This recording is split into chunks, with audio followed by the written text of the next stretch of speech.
am that I am, radiant and ever-present Adamus of sovereign domain. Thank you.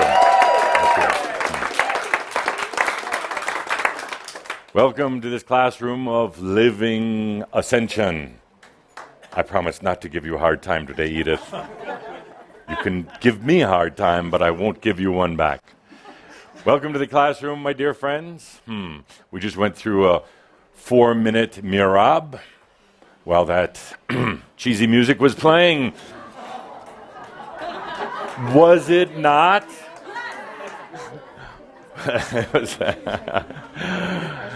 While the music was playing, so you could drift off a little bit, so you could allow a shift of consciousness. Truly, why not some great music sometime, You went through a 4-minute mirab of shifting consciousness. The rest of the next 2 hours is simply going to be letting yourself experience what it's like, integrating it, bringing it down into your body, becoming a radiant presence. You wonder why you're here today? Nowhere else to go. What else? To learn about radiant presence. That's the next step. That's the next thing we're going to work on. Being present. Enlightenment. Enlightenment. It's about being present. It's about being aware. And there is a huge difference in being in the mind and being aware. Truly is. Aware. Actually, you really don't have to use much of the mind. Enlightenment is about allowing a natural flow to take place. The minute you start messing with it, the minute you start tampering with it, the minute you think the human, just the human alone, knows how to do this thing, and you don't invite the soul, you don't invite the aspects, you don't invite yourself in, it's not going to work very well. You'll be on your hands and knees calling out to me. So my dear friends, today we have many guests in the house. Not just you, not just Jeanette and White Eagle.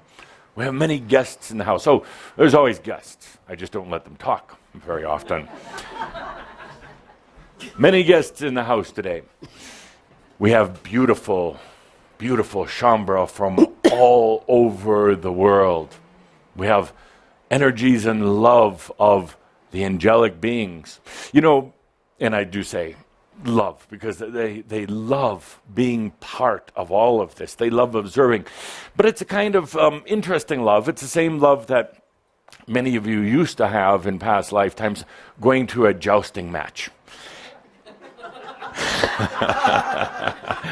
The horses, the long poles, the one dressed in the dark, the one dressed in the light, taking off after each other, going down against each other, boom, and one gets knocked off the horse. And they laugh and they applaud and they cheer when you are on the ground, wondering what the hell just hit you. Why? They can laugh and applaud because they know you're going to get back up. They know it's not going to destroy you.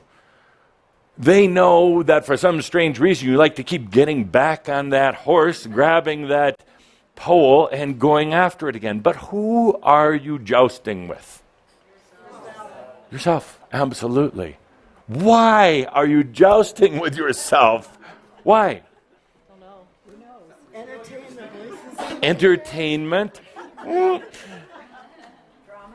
Drama. Boredom. Good answer. Boredom. Habit. Best answer. Habit. You just get in the habit of hopping on that horse, putting on your suit of armor, and opposing yourself. Dark against light. Force into force. Oh, it's thrilling for others to watch. Thrilling because they always want to know, first of all, how passionate you are about this.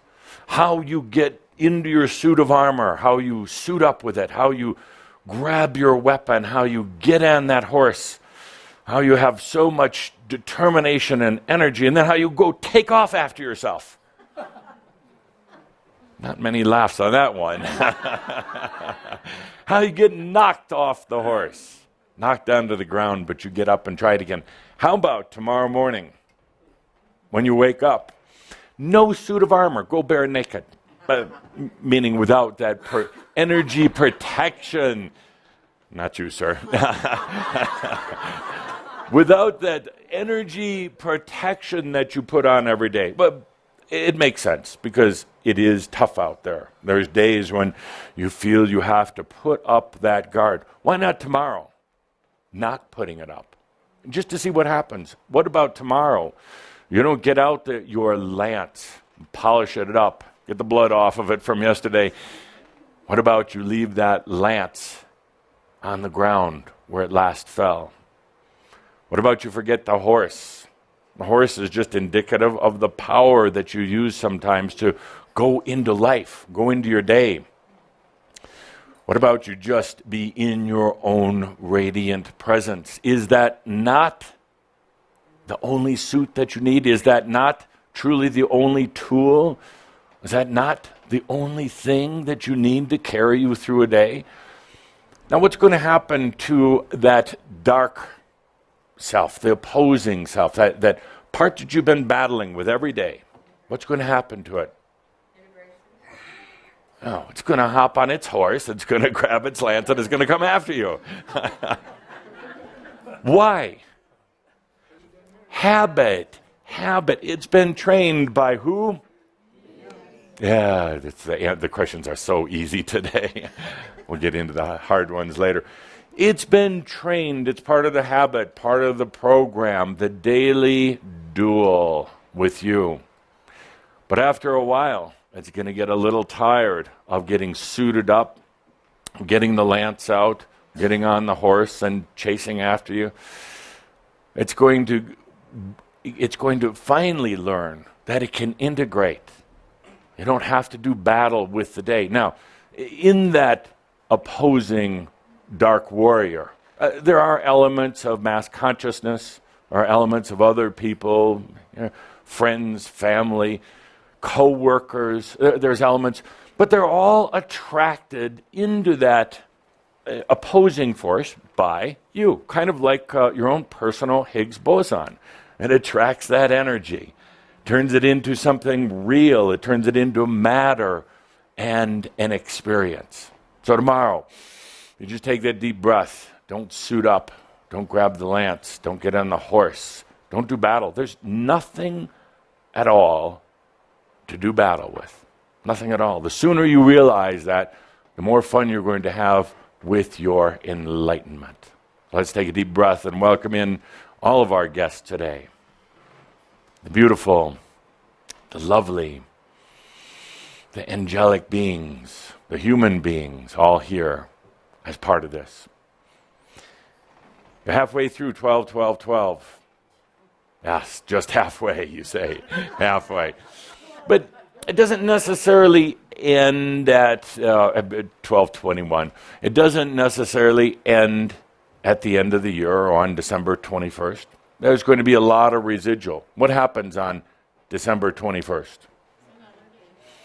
Basically another day, but it's been implanted in consciousness that this is a special day. Even those who are not of the same consciousness, they have that little implant, that little wondering whether it's the end of the world, the end of an era, just another, oddly enough, lost hope.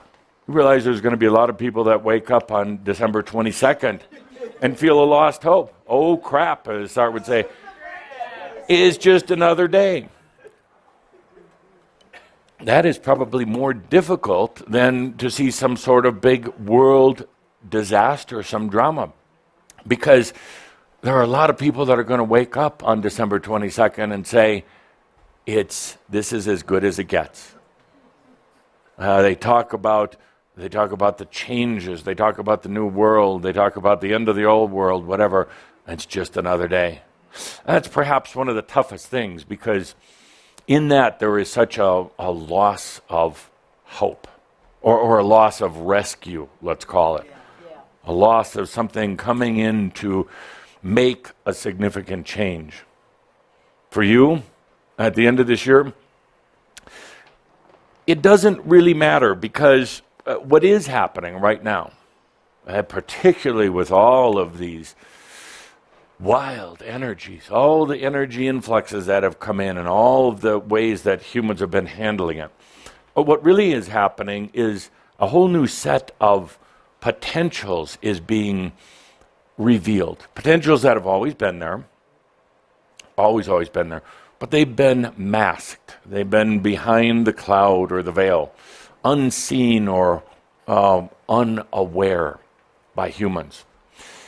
What is happening right now is some of those are coming to the forefront. For you, it's been years now since you felt these, and they've been basically available to you. For humanity, they're just going to start becoming aware of it. In large part because of the very work that you've done in your own consciousness. So there will not be a dramatic event on December 21st or within weeks or necessarily within months. It won't be a dramatic, it will be a gradual opening. And there'll be times of great intensity, as a matter of fact. This summer, very intense, as you may have already felt. In the autumn, it's going to quiet down. Yay. Well, I didn't finish yet. We're only in autumn. It's going to give everybody a sense of peacefulness and calm. In late September, October, you're going to see, you see things have worked out so well. It's going to kind of cradle you and rock you and comfort you. And it's like a symphony. It's like a symphony. We're at the mid part. The drums are beating and the orchestra is in its full cadence. And then it quiets down in the symphony in the autumn. Gets a little bit sleepy. Goes inwards. And then there comes the big finale. An energy finale. Yes, ma'am. Early, mid-November, going to the end of the year. But again, no UFO landings, not mass landings. I was going to say no unprecedented. There will be unprecedented events happening, but nothing that wipes humanity off the face of the earth. But at all this time, right now, tremendous energies coming in, shifts taking place. You can see it. It ends up in the news. Sometimes months and months later, we went through a huge energy influx.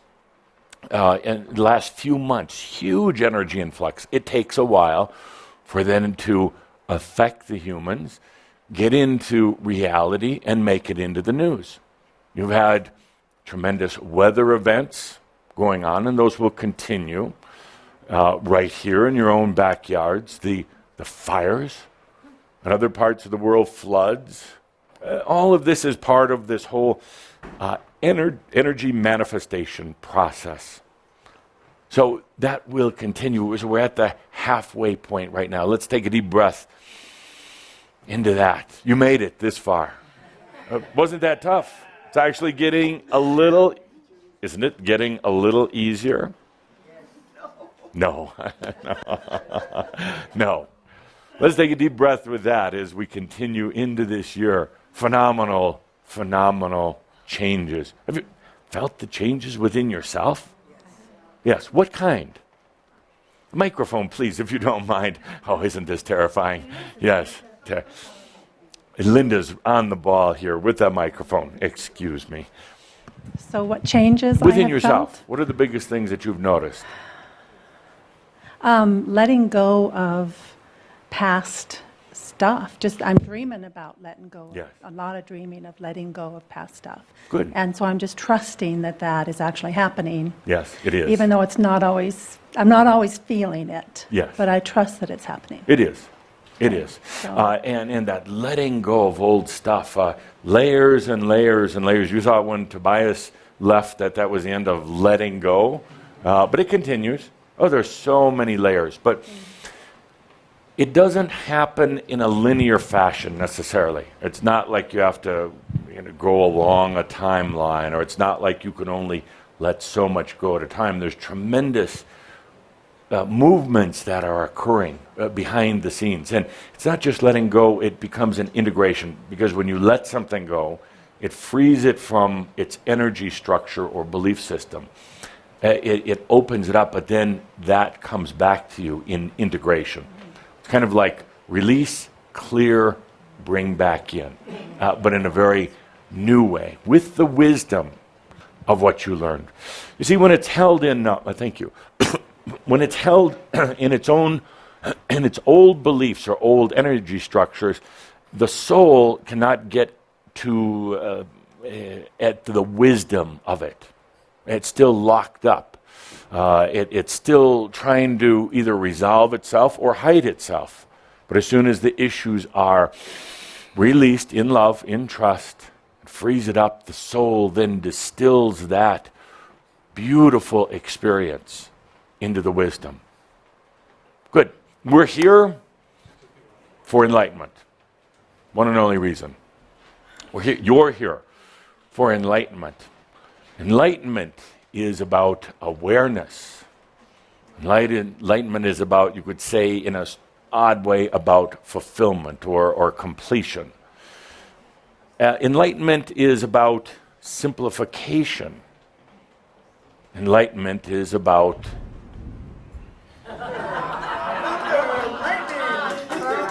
integration. Integration. With all these parts and pieces floating around out there, integration, and you can't really do integration if you're trying to make it complex.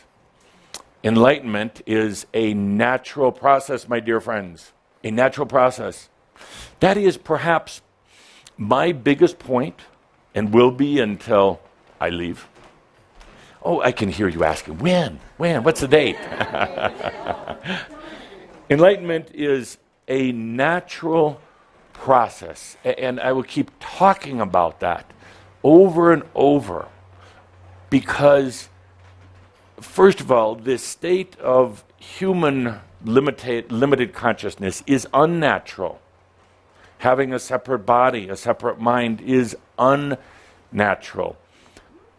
Not knowing or not feeling when I say I am that I am, trying to figure it out, that is unnatural.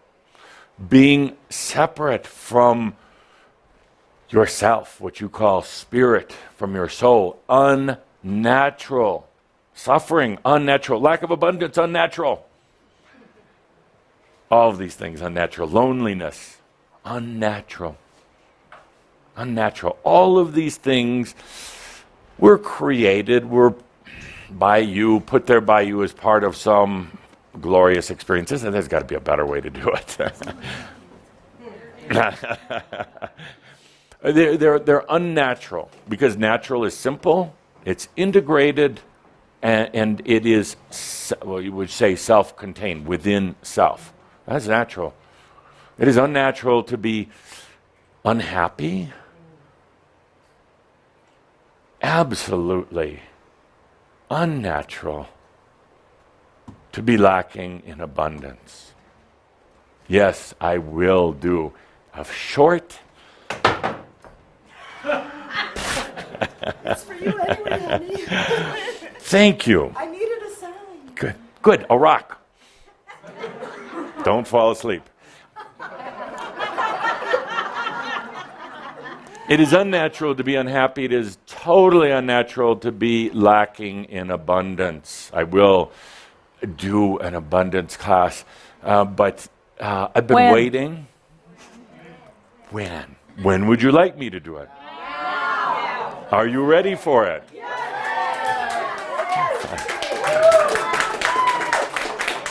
I have to warn you. You clap, you cheer, you say I'm ready for it. First of all, how should I say this politely? Caldra and Linda and many of you will never be invited to certain places by other people. It's going to be very clear, not so nice, very direct.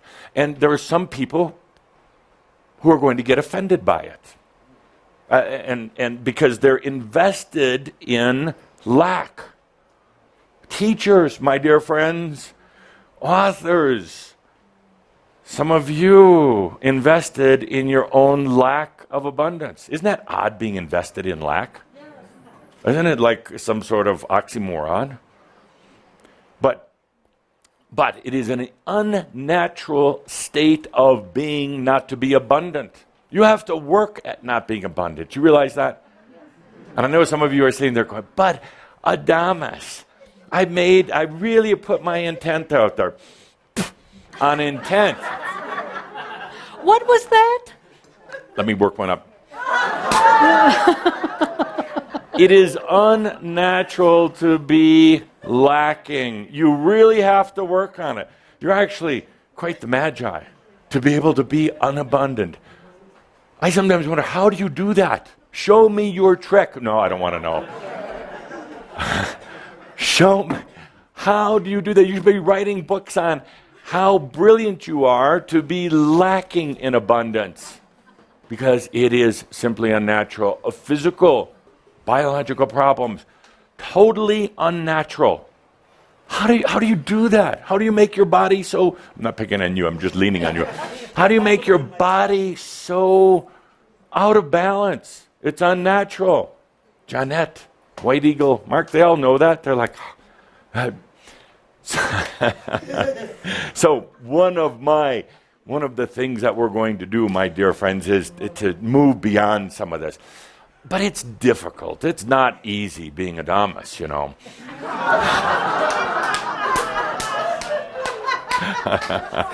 Why? Oops. Why? Because you hold on to it so tight. And there are times, well, first of all, let me say, you hold on to it so tight so your soul lets you. It really does. I mean, you turn your back on your soul, it will turn its back on you. Why? It loves you so much. That's compassion. Monkey see, monkey do.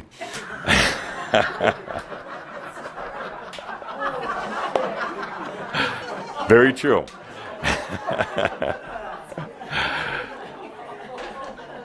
Oh. So, there are times also when you insist on your lack or your physical imbalances or your damn depression. Oh, that's so sad. Oh, your other issues. You don't have relationships. We have made long lists. But you hold on to them. And then you tell me that they're not yours. You tell me that I'm not looking at anybody in particular, don't. You tell me that you didn't create it. And that you're just a victim. And we go through this time after time. You hold on to them. Some of the other beings, out of respect and compassion, let you have them. But not me. I will fight you for them. I will pull them away from you if I can. I will see how much you really, really want those issues. Lack of abundance. We'll use that as a benchmark. When we do this abundance course, I'm going to charge a lot for it. And then leave. Oh! We'll use that as a benchmark. Clear, Linda? Abundance. And you'll have, when you sign in, you have to put how much money you have in the bank and how much money you're making right now and how much your debts are. And then we're going to work at it, and whether it's 6 months or a year or 2 years later, we're going to come back to it. And we're going to not measure my success, but yours. We're going to measure to see how much you're still holding on to lack, if at all. Please, just imagine for a moment here. Let's pretend. Let's do a fairy tale sprinkling dust thing. Just imagine a existence, a life, living, where all the abundance is there. You never even have to think about it.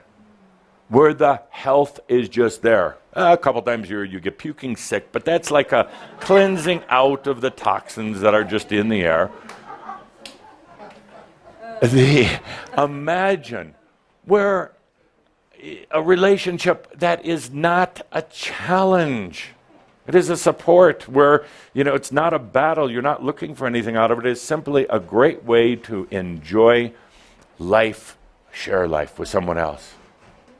So just take a deep breath and imagine these things. Imagine for a moment this thing we call enlightenment, which is just really simplification, that's all it is, an integration. Imagine where you weren't pursuing it anymore, you were actually living it. What a concept.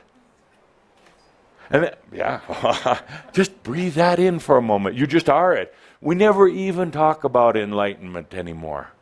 We gather like this, we play poker, we have some wine, we have a good time. We just get away from the outside world for a little bit. Imagine that. Yeah. So, and I know we've talked about this before, but why do we keep coming back to issues of health, abundance, relationship, aspects, and all these other things? You'll love it. It gives me a job, right? On the payroll.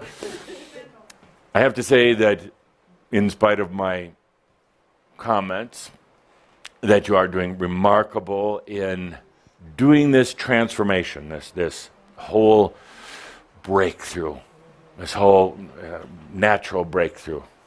Enduring it quite well. Still a lot of mental struggle going on. Still a lot of holding on. Still wondering what would happen. What would happen, Jan, if you just let go tomorrow morning when you woke up? You just let go. What would happen? I don't know. Think about it for a moment. You just let go. Let go, in other words, of all the things that you've got hooks into. And the hooks are into things like money, relationships, health, and wondering what the hell you're doing here. Well, you just woke up in the morning and you didn't put on that suit of armor. Sorry, Pete. You didn't put on that suit of armor and you didn't mount the horse, so to speak. What? It's a riding term.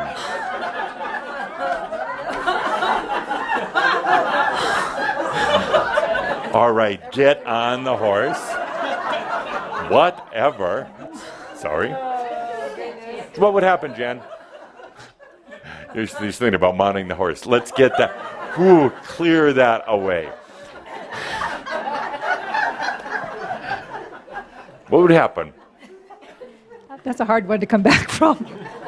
She's still mounting the horse, thanks to you. 1 foot in the stirrup, throw your leg up over. Yes. I have a real hard time imagining that, not being hooked into everything, because in my life I'm such a doer, Yes. that everything I have to do, I'm always hooked into that, and all those things to let go So of all tomorrow, that kind don't of stuff. do. What's going to happen? I don't know. That's really hard. That's what I'm working Is on that right now. really hard? For me, Yeah. that's kind of what I'm working on right now. Instead of being a doer, being a beer. How And is it's hard. doing for you? Yeah. Are I've you always, finding that nothing works? Yeah. Then why don't you do nothing? I'd like to. It works. It works. You see, with all the hooks into things, into the doingness and the keeping busy, these are all old energy attributes. You realize you can get a lot done without doing anything. You really can. I mean, you don't have to really exert. That's actually kind of going out of fashion. Yes. No, it truly is. It's like, I know some of you like to think you're spiritual fashionists. Not fascists, fashionists. Fashionists. We make up words here in the shouts. Like a fashionista. Spiritual designers. And sometimes what you have is so yesterday, in regards to having to do. You don't have to do anything. Now, your mind says you're going to go broke and everybody's going to think you're, join some cult, and you don't have to do anything. Yeah, then I'm not doing enough. Then you're not doing enough. You realize true creation has nothing to do with doing. True creation, and we're going to talk about it here in just a moment, is simply about radiant presence. That's all. And then all the shit happens for you. That was a technical term. Some of you are falling asleep. We have to keep it. I'm just distracting you here. Truly radiant presence makes it happen. You don't have to do anything. Now, you're going to run into a conflict, Jan and others like you, because you're so used to doing. And if you're not doing something, things aren't moving, so you believe. And so there's that constant pushing, the daily grind. Pushing at things. You're like pushing a rock up the hill. Hasn't it occurred to you, first of all, there really is no rock, and there really is no hill. And haven't you stopped to think for a moment, what are you pushing it for? Where are you going with it? What happens when you get to the top of the hill? What are you going to do with that damn rock you've been pushing up the hill? Chase after it. There's just another hill, that's all. Yes, or it rolls down the other side. Now you got to push it back up. So my point in all of this is that there are huge shifts occurring beyond what you have thought about. I love the mind. It's a beautiful creation, but its time has come. And it's telling you that. It's telling you that. It's saying, please, free me. Yeah. He gets an Adamus Award. Yeah, yes. Unabashed Junior? laughter. Is this Junior gets it? Junior, yes. Okay. Son.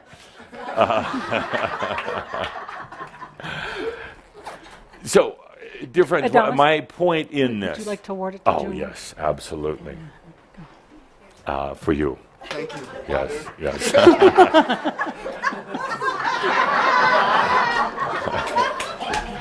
I'm a virgin.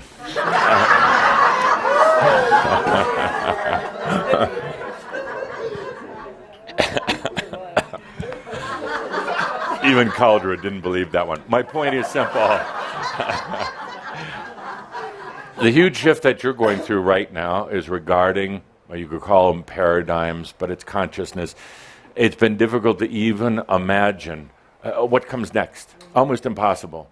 Let me rephrase that. It's difficult to even think about it, and that's been part of the problem. You've been thinking about what's coming next, and when you think about it, it actually keeps you in the everyday grind, in the old consciousness, and it keeps you from really feeling into exploring what comes next. What comes next is so beyond the mind, but the mind would like to know, the mind would like to participate. It's so beyond the daily grind. It does involve trust. It is a lot of fun. It changes the perspective of everything, really everything. And it's natural. That's the best part. It's so natural. It's going to happen. It's inevitable. You actually, your soul, all of your stuff, your junk, you've chosen this time for it to happen. Why? More energy on earth, higher consciousness, and you're tired of the daily grind. So it's going to happen. Could you let it happen? Please? Well, you say that now. But tomorrow morning, when you hit the freeway, you go to your office, you're going to get back into it. And just remember what we talked about here. Stop doing things. Stop your own enlightenment. Your own enlightenment. The best thing is to leave it alone. It's so distressing, I guess you would call it. It's so disheartening to watch some of you working on your enlightenment. Why? Because you have no idea really what it is. Really, we've played this game in workshops. What is enlightenment? Well, I don't know, but I think I'm going to maybe be a little younger, and I think my DNA is going to be a little better, and I have a little bit more money. That's not enlightenment. Those are results of enlightenment. That is not enlightenment. It's happening. Stop thinking about it, stop planning it, and just experience it. I'll pose this question, ready on the microphone for volunteers, Linda. I'll pose this question. How do you go to sleep at night? Anybody? How do you go to sleep at night? From the time I lay in bed, or do you want the... Let's start at 6 in the morning and work ourselves all the way through the day. I start my morning. It's easy. It's easy. I start my morning and end my day with a bubble bath. A bubble bath. And sometimes Epsom salt, depending on what I've done during the day. Yes, and if you don't do that? I stiffen. Yes. My old okay. bones feel 60 again. Yes. Yeah. Good. And this thyroid goes woo, woo, woo. Yeah. Good. Okay. Bubble bath. Anybody else do bubble bath before bed? Lay down and feel your body in your bed. It's really nice. Good. How do you go to sleep at night? When I'm tired. She'll do the microphone. I've got a hand over here. Yes. I'm not very proud to say this, but I turn on the TV. Would you stand up as long as you're not proud? Yeah. I turn on the TV because I just can't stop thinking. Oh. And I put something mindless on, like, I don't know. And I That fall would be asleep. TV. Yes. Yeah. It's the only way I can fall And asleep. what do you watch? Ancient Aliens or some kind of...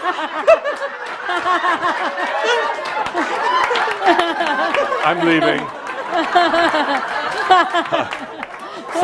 Somebody else will come in and channel. I am leaving. That's too much for me. I don't know. Archangel Michael, that was just a little. It's like puts me ancient to aliens. Watching ancient aliens.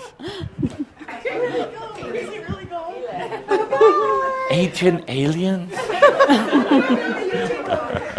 I fall asleep when I start watching it. I don't know. Yes. Good. Good. Okay. And then you fall asleep, and what happens after that? You I turn the wake- TV off? Eventually, yeah, I wake up in the middle of the night and turn it off after dreaming. Does this sound? I don't know. I didn't used Does to do this that. sound healthy? No, Natural? no, Warped?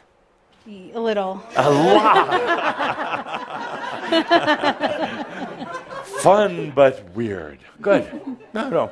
Yes. We're passing no judgment. Yeah, right. Good job. Really good job. Who Good. else had their You could hand listen up? to Anybody else? my messages. That would really put you to sleep.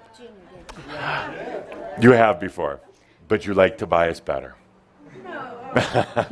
Good. Junior. Thank you. Junior's Yes. ready. I breathe my way to sleep. You breathe your way to sleep. Good. Good. Okay. Next. A few more. Don't forget the back of the room. I got to see a hand up. They sit Oh, back guess there I for a don't. reason. Yes. How do you fall asleep? I set a condition as to what I want to experience, and then just put my head back, and I'm gone. Good. Okay. You're in Good. control, Do sir. you Wow. realize that condition? If you set a condition or lay an intent, no pun intended. Do you, Not always or not immediately, but it usually starts heading my way. So Good. it may be another week later that it comes, but it comes. good. Okay. Good. Next. Good How to do you see fall again. asleep? I like to listen to tunes, preferably not heavy metal. Not heavy metal. Yeah. What do you listen to? Some of my favorites. Probably not. Probably not. Little Probably yo not. hum. I understand you're quite the singer-songwriter. Yeah, I understand that too. Uh-huh. That makes two of us at You've least. got some very interesting lyrics, huh? You've been talking to Coldra. No, he's too embarrassed to talk to me about that. Lovely. Lovely. Good. Thank you. So you listen to tunes. Uh-huh. Would you turn them off consciously before you sleep, or are they just a timer, so they timer. they shut off. Yeah. good? Good. A few more.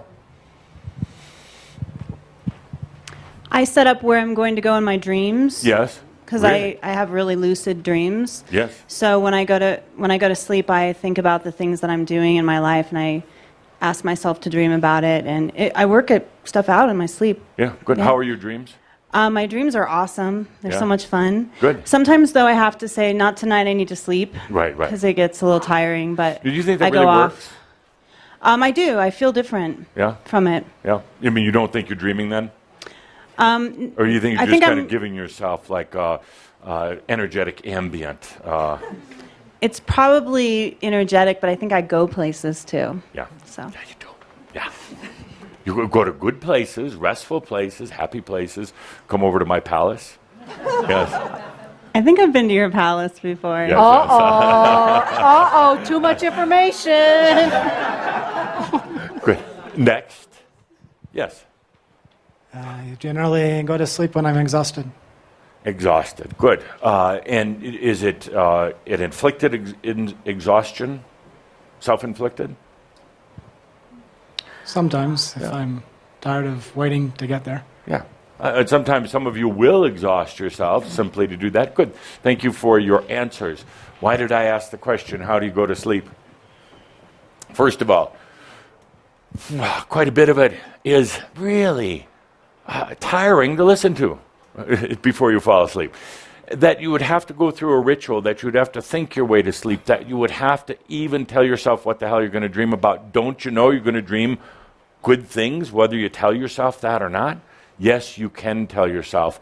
For instance, the human can say, I'm a bit exhausted, I need to really sleep, because a lot of times you go into these dream states, they're truly amazing, but you're still going there, you're just not remembering. So you're really just fooling yourself. How do you go to sleep? You watch Ancient Aliens on TV, you play the headsets and do all these things. It's a little unnatural. It's a little, well, quirky. Let's call it downright perverted. That you have to do these things. Here is my point.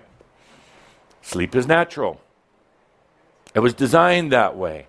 You designed it that way. Dreams are very, very natural. You have, right now you're really existing in about a dozen or more dreams. You just think you're just here, but there's all these dream states going on, which you will have access to soon. And that'll really confuse you while you're trying to drive to work. But this whole thing of having to do something to go into sleep state, very unnatural. Because sleep state by itself is natural. You designed it. It's a little thing to keep you from getting totally lost. You're not off to sleep, and you really allow the natural reconnections to come back into place, the natural, what you would call journeying or experiencing into the other realms, the natural interface with your past life and your future potential, the natural interaction, silent interaction with your soul all takes place. If it wasn't for sleep, chance of getting lost here were really, really high. So you had this clever thing. So I give part of my life to just keeping intact. But now the human is having trouble sleeping, falling asleep, interferes with a natural state of sleep, doesn't even understand how it goes to sleep. I make this point today for a very simple reason. Falling asleep to the human should be the scariest thing that you ever do. It should be the most frightening thing. Why? Because you're giving up control. You are literally going off the edge. You're letting go. And sometimes you have to do it from absolute exhaustion. Otherwise, that mind is going to keep churning away and going to try to keep resolving things. But finally, out of exhaustion, you will fall asleep. When you cross over, my friends, it should be the scariest thing that the human ever does. But it's not. Why? You've done it about 18,000 times or more, depending how old you are, in this lifetime alone. That's a lot. You've come to trust it. You come to realize that you're probably going to wake up. Probably. Not always. You don't even think about falling asleep. You just have to work at getting to sleep. And my point, Andre, is that it's the same with ascension. It's just falling asleep, but it's actually waking up.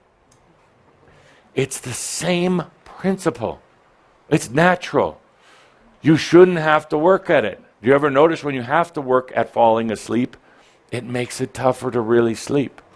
When you just let it happen, turn off angels and aliens, listen to me.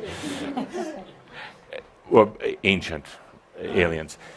It's as natural as falling asleep. It truly is.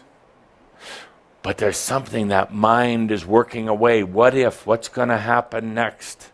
Why? Well, because you've never really experienced it in this realm. You've never experienced it right here. So there's all this concern and consternation, a lot of programming, hypnosis, overlays, and habits that have you doing this. Consider it for a moment. Consider this thing about falling to sleep. It's totally letting go. It's totally releasing and trusting. It's totally taking a deep breath and just letting go. Going into other realms. Going into your dreams. But yet you feel comfortable enough doing it. You let it happen almost every night. Enlightenment is really about the same.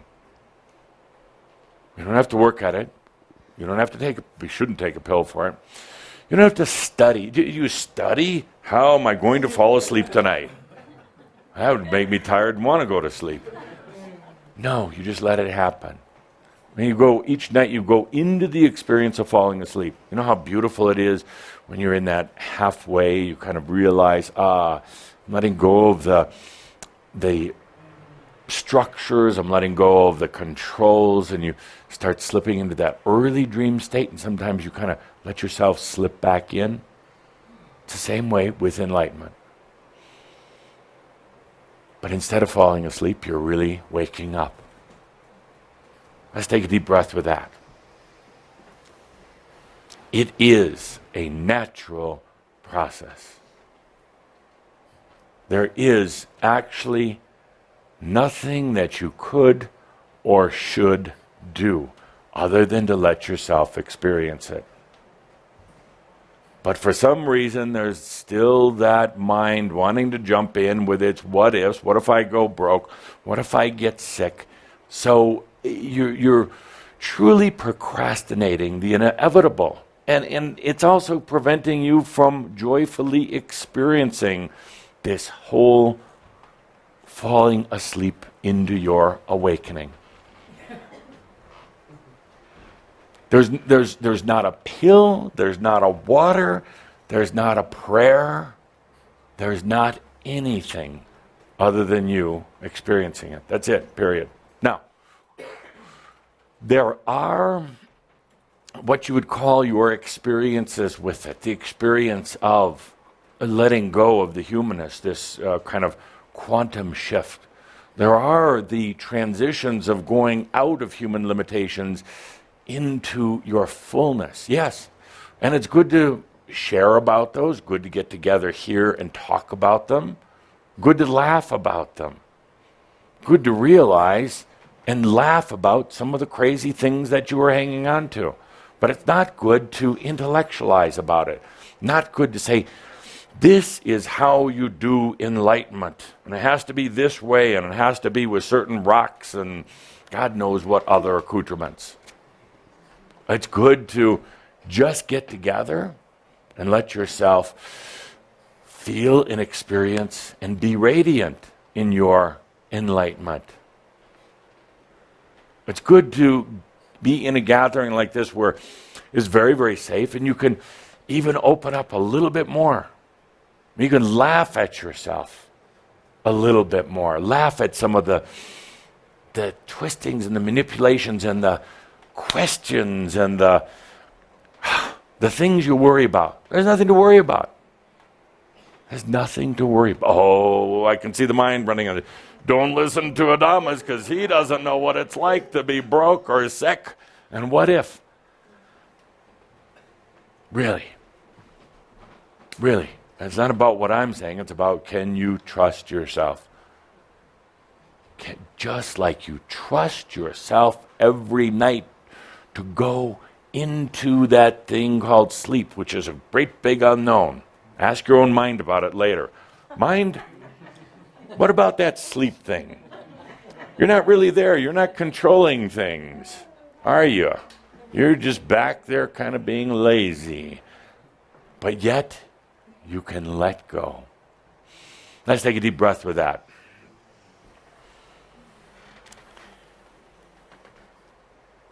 It's easy.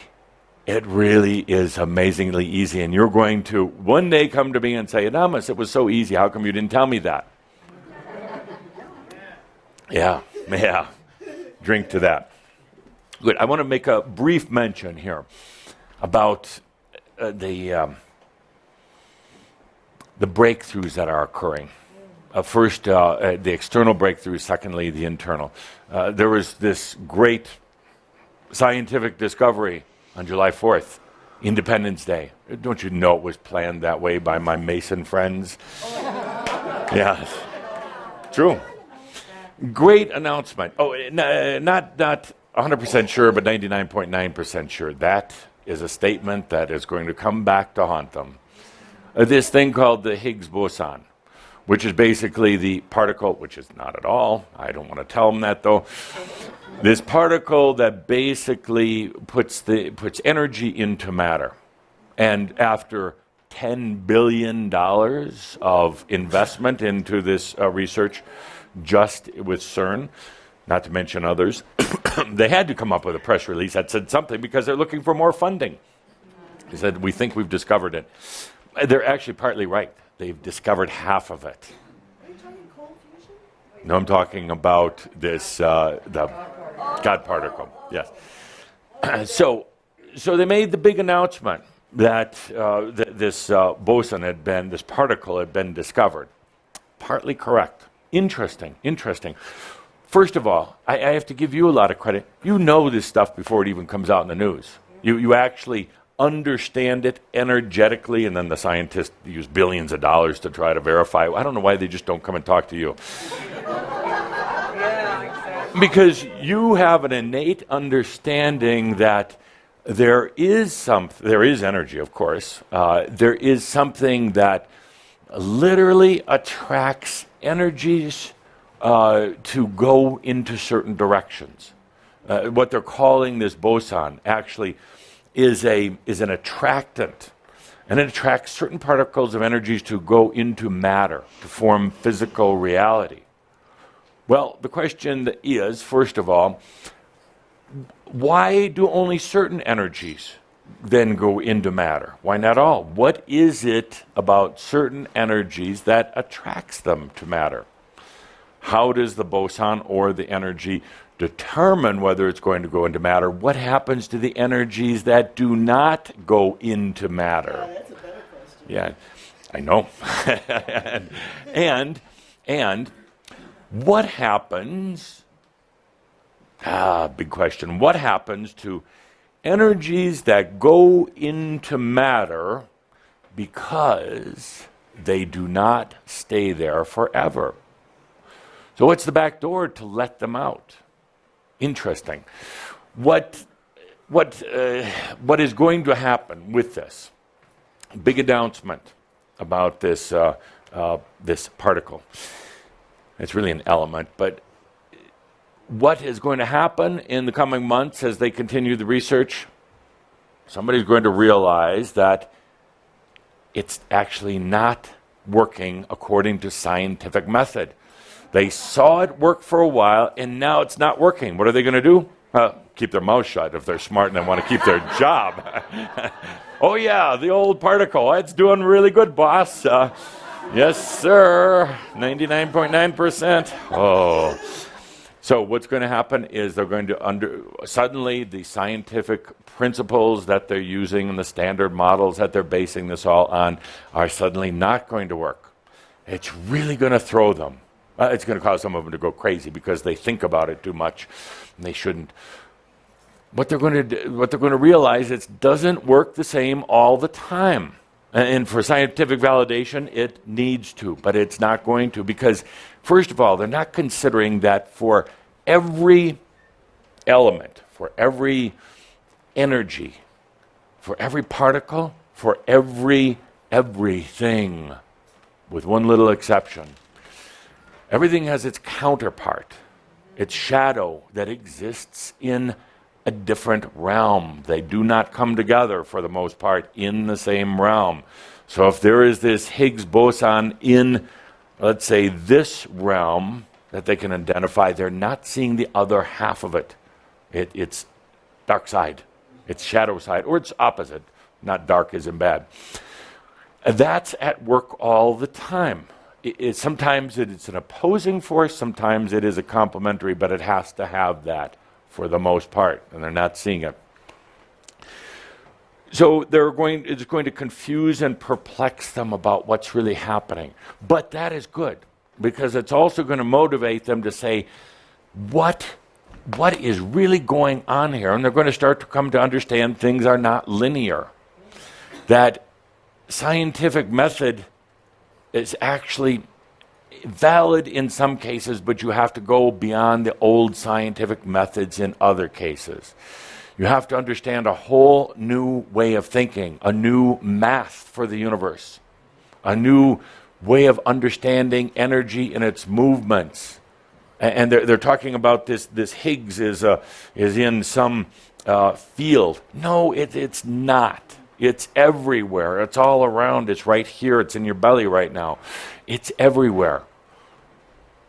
What is motivating this boson? What is it causing it to be there in the first place? What's it doing? It's like a traffic cop, actually. It's slowing things down at the appropriate times. It's speeding or letting other traffic pass by. But why? Why? And until they really ask themselves the question, they're just wasting another $10 billion. Consciousness is the answer. Is it like a motor's work? No. It's not being affected by the scientists. No. Yes and no. Let me stay on track here. I'm working under a time pressure. Poor Cauldre, he only has so much time.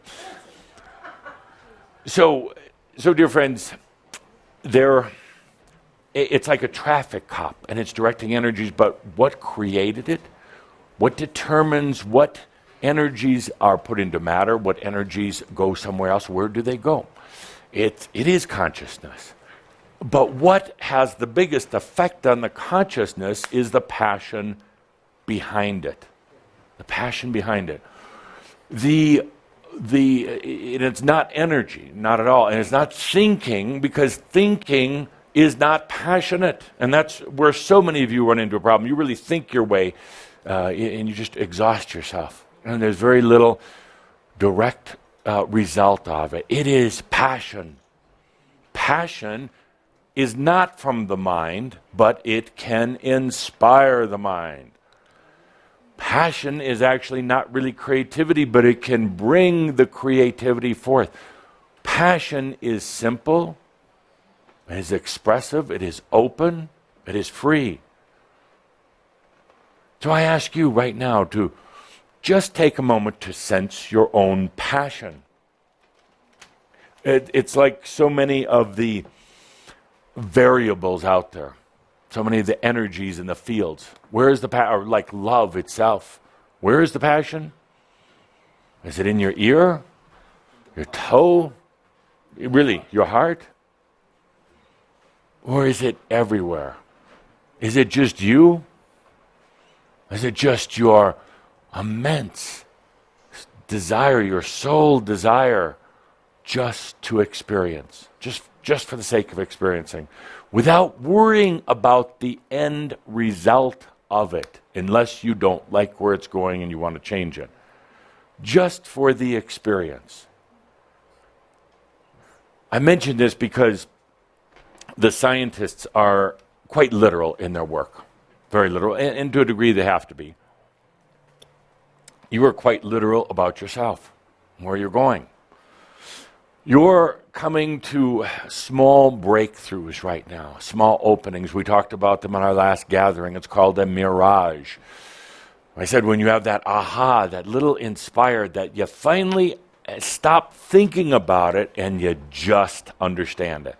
You don't have to think about, I am that I am, is just there.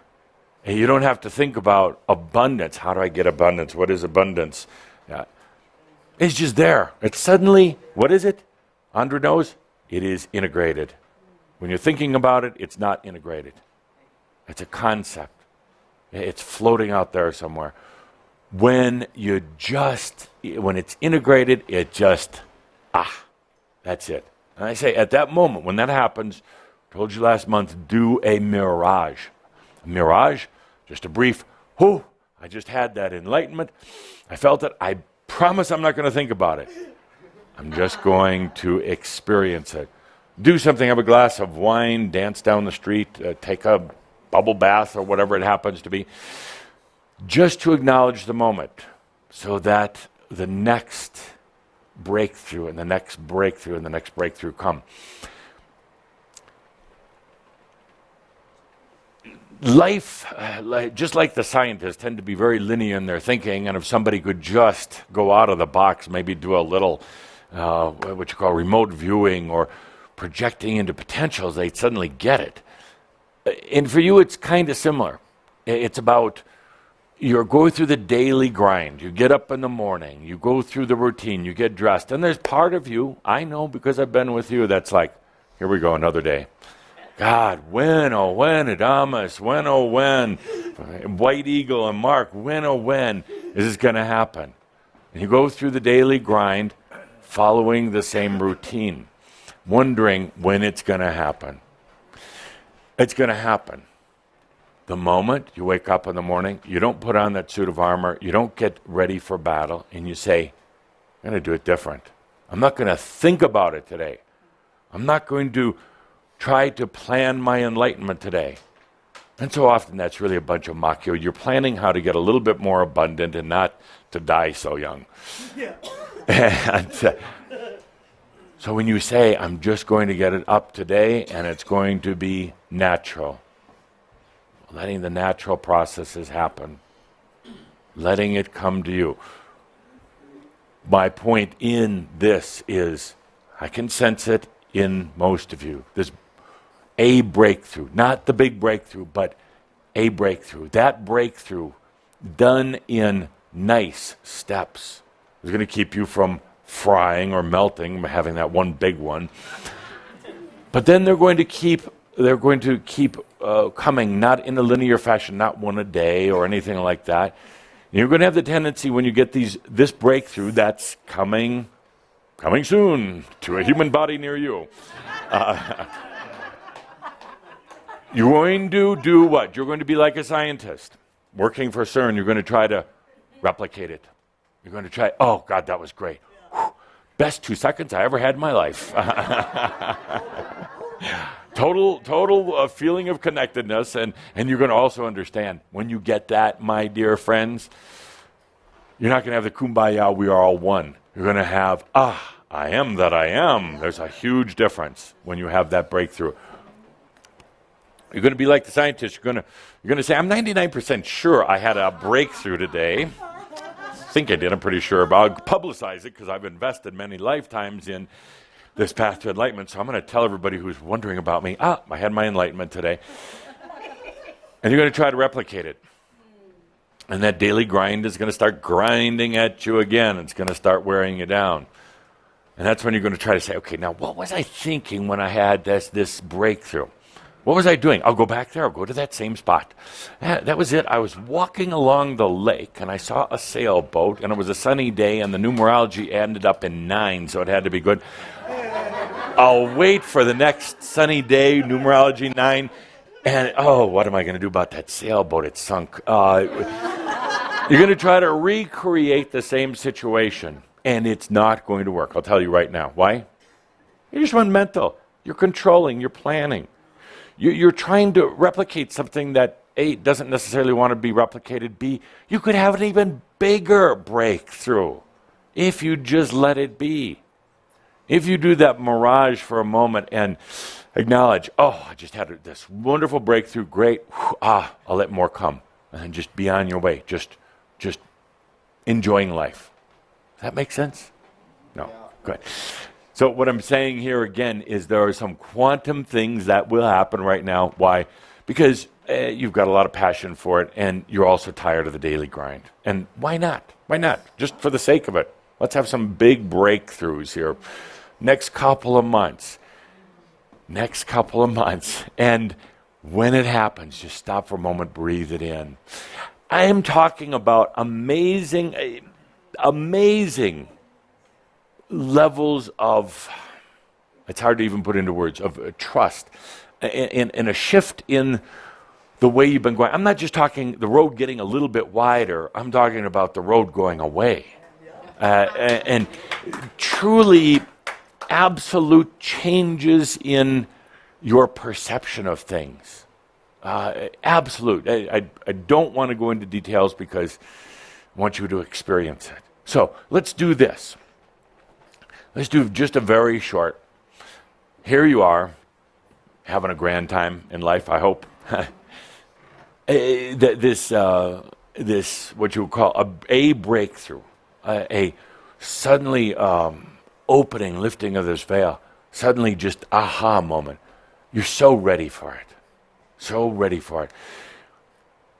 If you choose, I'm just posing the question, but if you choose that, it will come your way. You will create it if you choose it. So take a moment in this safe space. In the safe space. It's your personal thing if you choose it. If you choose it.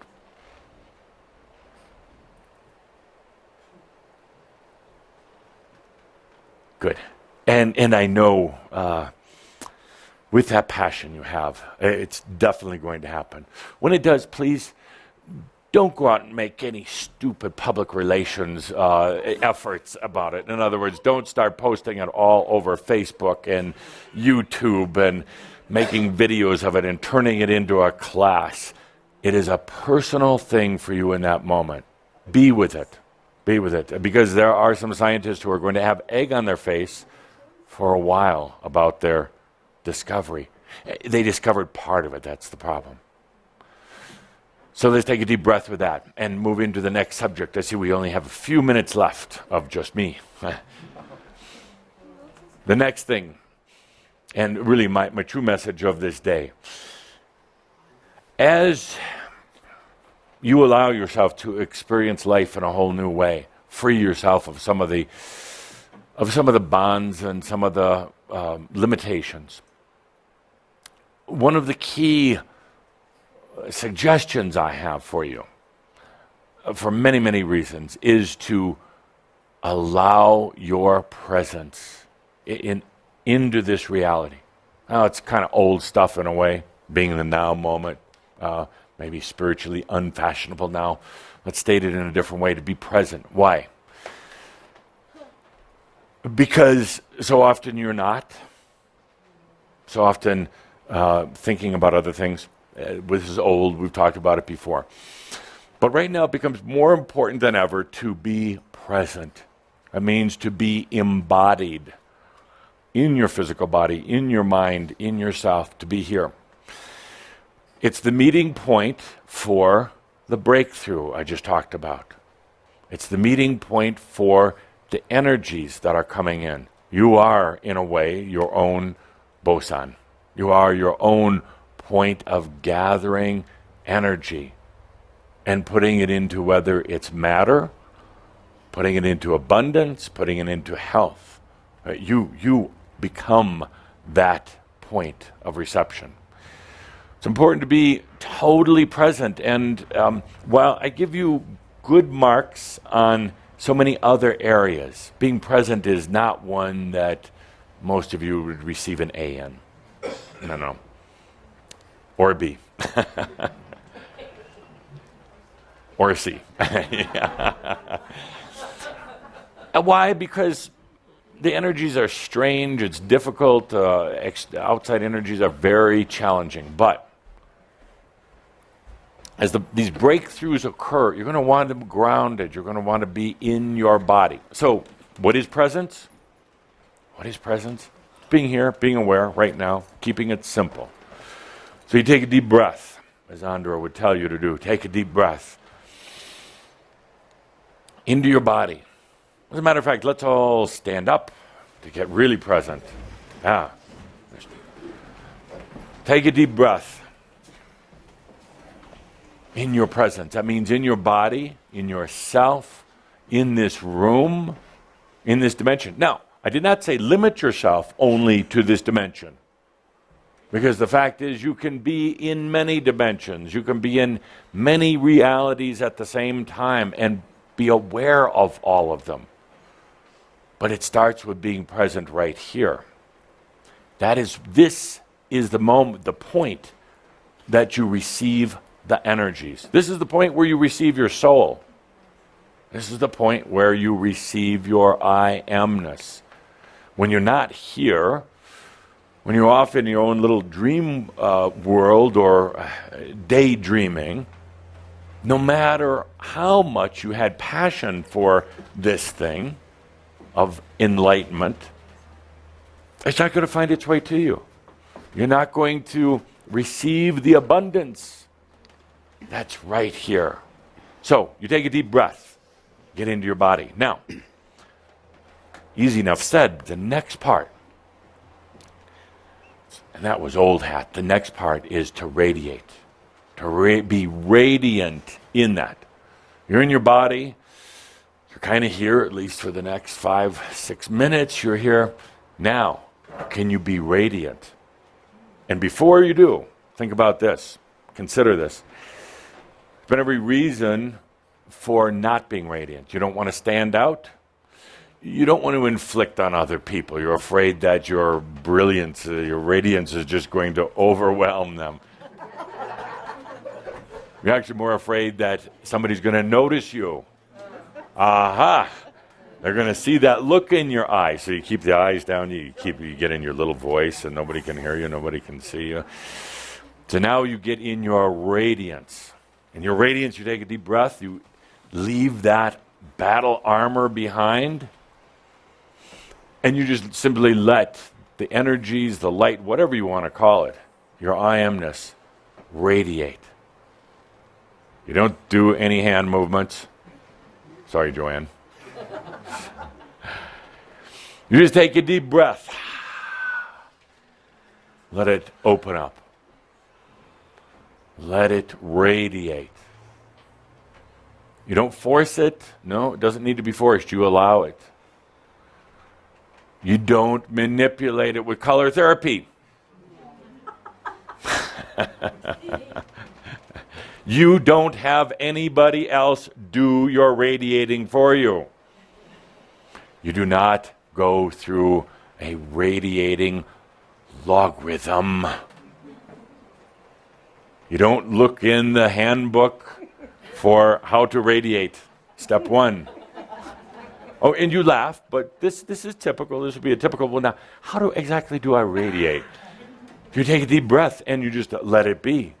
Because that energy field that you are, at least you're the point of convergence for energy, is natural. It has been unnatural to hold it in. So you take a deep breath. Whoo, you radiate. You open it up. You just, no controls. No holding back. No worrying if your energy field is 3 meters or 20 meters. It doesn't matter. It's letting yourself shine. First, for you to behold. For you to behold. So when you look in the mirror, I have to ask, so many times I watch you look in the mirror, and now when I look in the mirror at myself, I don't see anything. But I watch you look in a mirror, and you see something, but you don't see anything, if you know what I mean. You're not feeling anything. You're seeing something, but you're not feeling anything. A little critical, gotta comb the hair a little different, put on the makeup. But you should be able to look in the mirror and feel something. That's because you've been holding back on that radiance. You don't even see yourself, even in a mirror. Others don't see you either. Guess who else doesn't see you? Your soul. You hide, it plays hide and seek with you. That's a great game.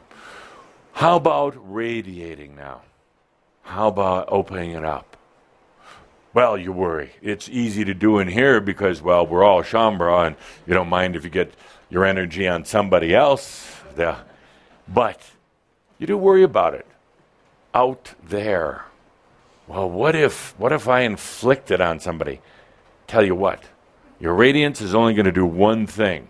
Well, 2 things maybe. First of all, they'll run away.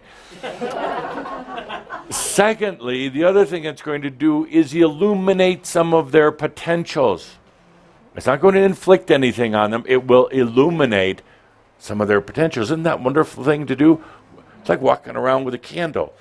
You're not making them pick anything. You're just maybe illuminating some things they never saw. And you don't give a damn if they do or don't. You just like holding that candle up. Maybe that's my job. You can be seated. In radiance, please. Bring your radiance to the chair with you. The radiance. Now, I'm going to be working with you for the next month on radiance, reminding you, don't put on that suit of armor. You're not going to go into battle. You're going to find it's going to be a little uncomfortable at first because you're so used to holding it back. You're so used to, you don't even feel it within yourself. It's just so little. So I'm going to be asking you to get it out, to bring it forth. People are going to start noticing you. Oh yes, they're going to start seeing you. Am I radiating? Come up here. She asked, and who am I to judge? Instead, you will. You were overdue. Does she need a mic? No, she doesn't need a microphone. No. Were you eating, my dear? Yes. I didn't realize this was a restaurant. I thought... Okay, please radiate for us.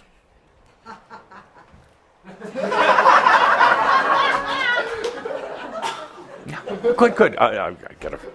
Good, radiate, please.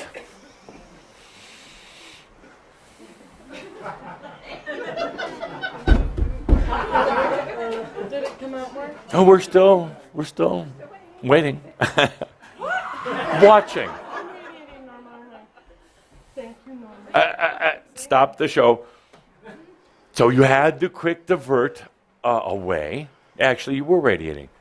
What did you notice? Doop, in the eyes first. Her eyes came alive. Yes, they did. And they suddenly got a glow, and she said, I'm radiating. But then what happened? I had doubt. As always, as predictable, it's a Las Vegas bet for sure. She had doubts. I said, oh my God, maybe I'm not radiating. Oh, maybe I did it wrong. I should have read that radiating book before I came in. Norma, am I doing it right? Norma's like, you're on your own, baby. Because if I say anything, I'm going to be up here also. Well, come on up. Please. Now that you ask. Oh, and I'm going to go in the back of the room to feel the radiance. So, let's begin radiating.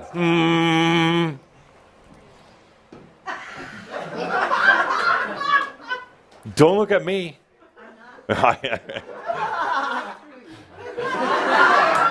Radiate. A luminous being.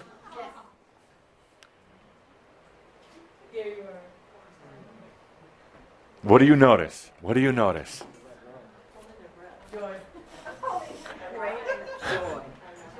Well, what do you notice? Anybody? Oh, and I'm not going to call you up here just because you have the microphone. I'll call you up here anyway, but not just because you have the microphone. Yes, Mary. Oh, here it is. Carrie stopped her spiel when she started radiating. Yes. Good. Good. What else did you notice? Carrie had good lighting. Carrie had good lighting. I'll tell you. First of all, Andra's used to this. She's done it for a lifetime. She can stand here. Shouldn't you have to move a muscle? Shouldn't have to do a thing. She's not performing. She's just radiating. Right? It's just so she's here.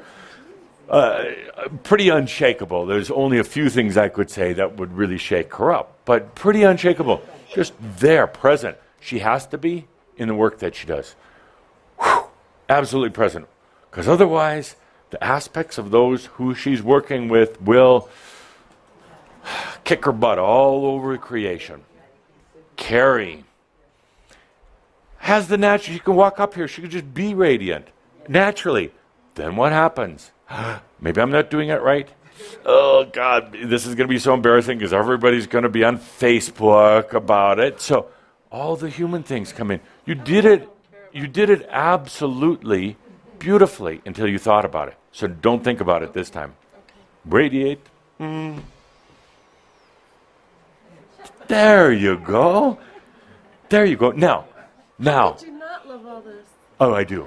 Now, can you take what you just did what you just did into your world with you tomorrow. Yes, I can. Bullshit. I can.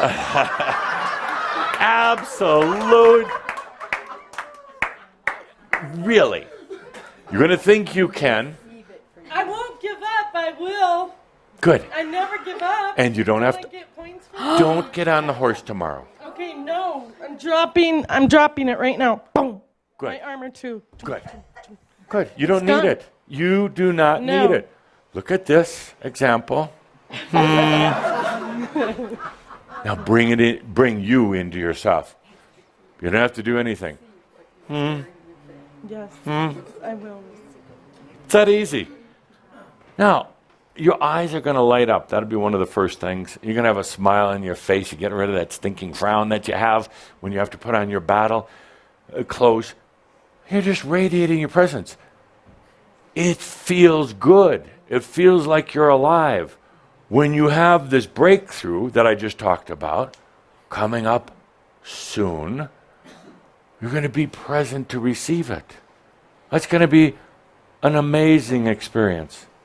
You're going to wonder about why and how you've made everything so complex and so difficult and so unnatural. Good. Let's take a deep breath. Thank you. Thank you. Take your radiance with you. Take it with you. You don't even have to work at it. I hope the camera caught that. You take that radiance with you. You don't have to work at it. That's the point. You don't have to create it. It's already there. You just bring it here into your presence, into this moment. Everything else is a piece of cake. Unless you like drama, unless you like struggling, unless you like challenges, making yourself miserable, getting yourself sick, going broke, and getting depressed. It's probably not the thing for you, but otherwise, my dear friends, we're at that point now where we talk about bringing yourself into your world for the world. For the world, absolutely. So with that, let's take a deep breath and let's do a little energy shift. Let's prepare for Jeanette Crowley and White Eagle. Please come to the front, my dear. Woo!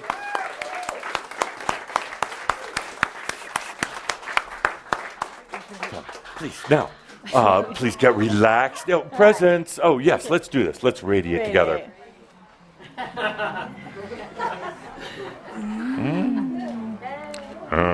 Good. There's an echo. They radiate back. Yeah, well, you'll learn with others that there's like a tuning fork resonance, and they radiate together. You don't have to do anything. Good. So if you would like to get ready. All right, I'm going to sit in this nice high chair. Good. Let's take a deep breath as we bring this in. Now, it's time for questions and answers. Questions and answers, not one of my favorites. I'm indulging Calder and Linda and some of the others. Because you know the answer. Now, the questions have gotten better, much better. Poor Tobias. He had to deal with some really bad questions. So let's go for him. We, the entities, are going to be very clear and direct in our answers. Oh, we've already agreed to this. We're just going to go straight for it. Is that all right with you? You say that now, but good. Let's take a deep breath. Dear Linda is going to read the questions or take the microphone to the audience. If she puts that microphone in front of you, you better have a question ready or a good statement. Let's take a deep breath. And I have some to run to the mic, and I do have some questions to read. Does someone have a question right now? Oh, there we go. Good. And we'll go back and forth. Back to the camera woman. With the answers. Good. Let's begin. 1 second. Has to say about the Higgs boson particle. Pardon, would you repeat that? I'd like to hear what White Eagle has to say good, about so the would Higgs I. boson particle. Absolutely. White Eagle. Higgs boson. Welcome. This is more in Mark's area, but we will channel Mark. They will find that it is not so much a particle as a portal. And it is a multidimensional portal, and that's why it does not act the same every time. And they will find that it's not just a portal, but a zillion portals that acts like one portal. And so it is impossible for them to delineate it. It is impossible for them to find it with scientific measurement. It is a consciousness adamantine particle, but it is not a particle at all so much as it is an opening to a space. And the space is multidimensional. Thank you. Good question. And now, do we get $5 billion? We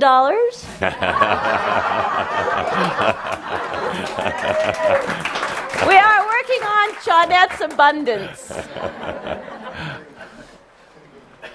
Anyone else? Another question? Questions? Okay, well, I have an Adamus question to read. Good. Adamus, this was sent in by a teacher.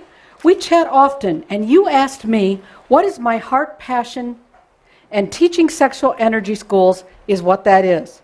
What I'm asking you is, what are your thoughts on the sexual energy school? What does it bring to the attendees that no other workshop in creation brings to attendees? And could you please endorse the sexual energy school in Wellington, New Zealand in August? Good promotional attempt masked as a question, but a valid question. Sexual Energy School, Tobias's, of course, was really helped people understand energy feeding. We're talking about energy today with this Higgs boson. We're talking about how energy works. And for eons, not just here on Earth, but in the angelic realms, has been battles for energy, but more so for power. The original battles began when the angelic beings, who were no longer in the oneness of Source, found themselves out in the void, tried to get back home.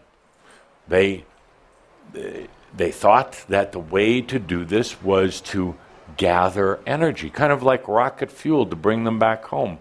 But actually, in all of this trying to steal energy from outside of themselves, they got further and further from home.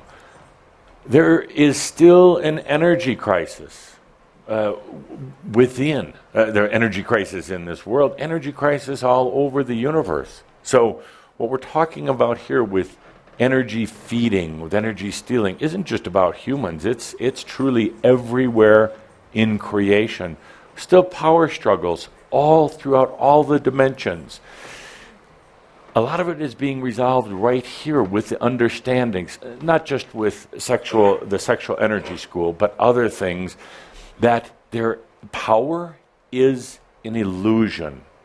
And if power is an illusion, there's no need to steal, to gather, or to hold energy. Energy is open and free. It's for the purpose of experiencing. There is no real power. Everybody still operates under the illusion that there is duality. And in most places there still is. But if you read my book, Shameless Self-Promotion, you'll read in one of the last chapters that this whole concept of duality has been resolved near basically the core of all things. In other words, no reason anymore to have opposing forces. No reason to get on your horse every morning with your lance and go out and joust. Why? Why have you been doing it? Because that's the way it was always done. Maybe, just maybe, you're the ones to change that. Good. Next question for White Eagle. When I lay down to breathe... Oh, you look so radiant right now. Thank you. Yes. My favorite color. Yes. When I lay down to breathe, lately I've been having this experience, and it's fleeting, and it's I think it could be a Li'i, and I want confirmation. I don't, I do, and it's so big and scary that I shut it down. Yeah. And I don't even have a conscious thought of shutting it down. I just realized, after the fact, that I've shut it off.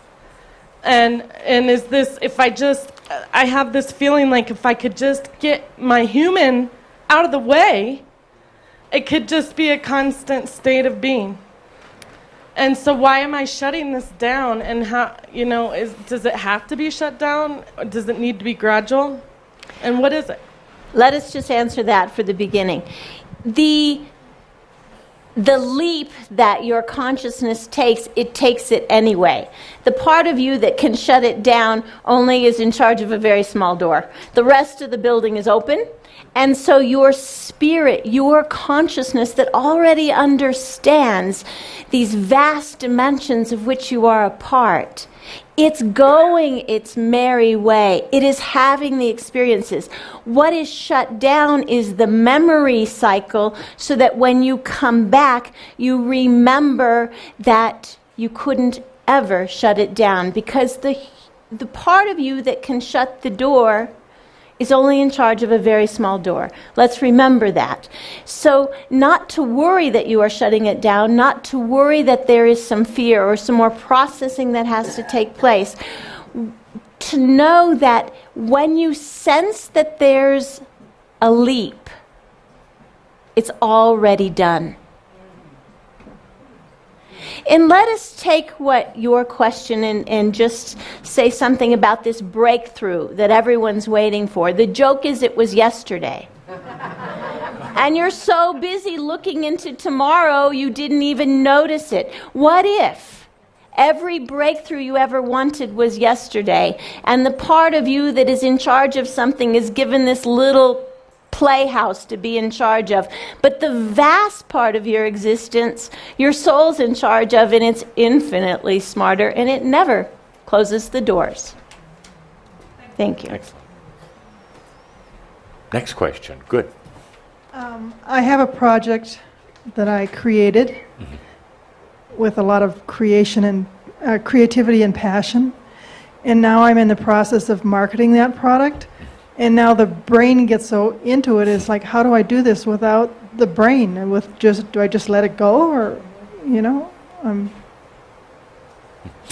For a little clarification here, it's where's the creativity? Right, in the marketing and the bringing in of the abundance with this creation, which is, you talked about passion. The title of this is A Passion for Pie. So it's got my passion in it and my creativity. I think White Eagle and I will both answer this. Would you like to start? We weren't listening, no. Creativity then is in all of it, but all of a sudden the creation of the product, you gave yourself permission to be creative, and in the marketing and sales part, you give your permission to not know. So you've shut the creativity down. Instead of worrying about your mind, let your mind give yourself a playing board, that you know all the bits and things you should do, and then throw darts at it, or throw crystals at it, or just close your eyes and pick up the thing. If my mind put it here that it was something to do, I'm going to pick up this one. That's what I'm going to do today.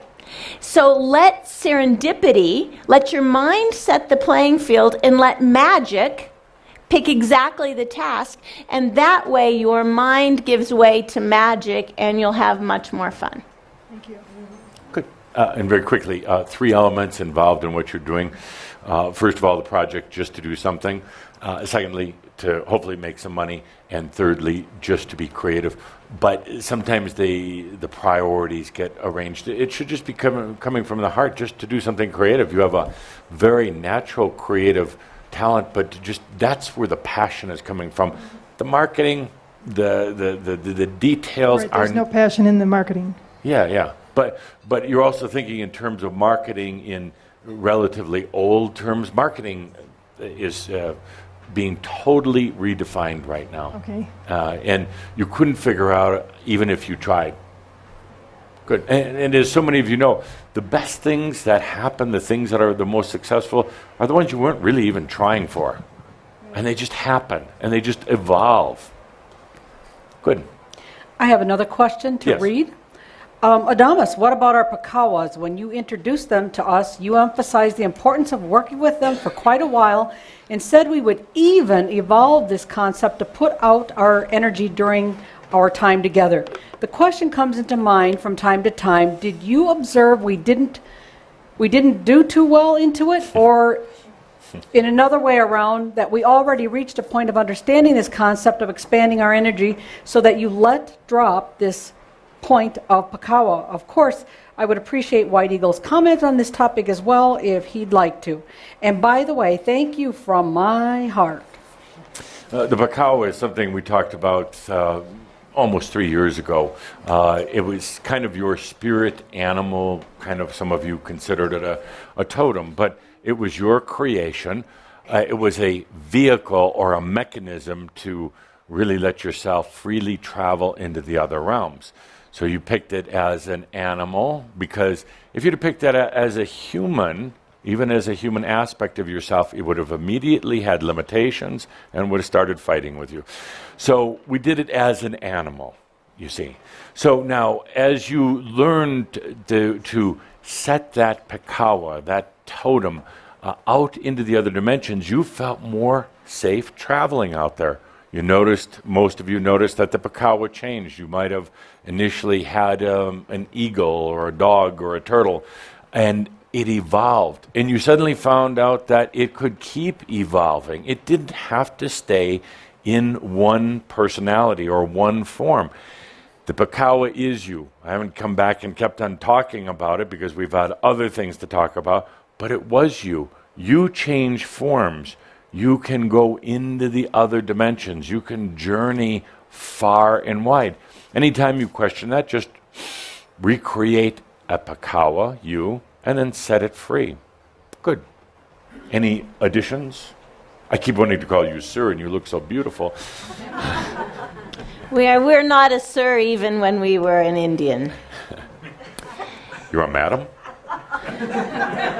Chief. Chief. Chief.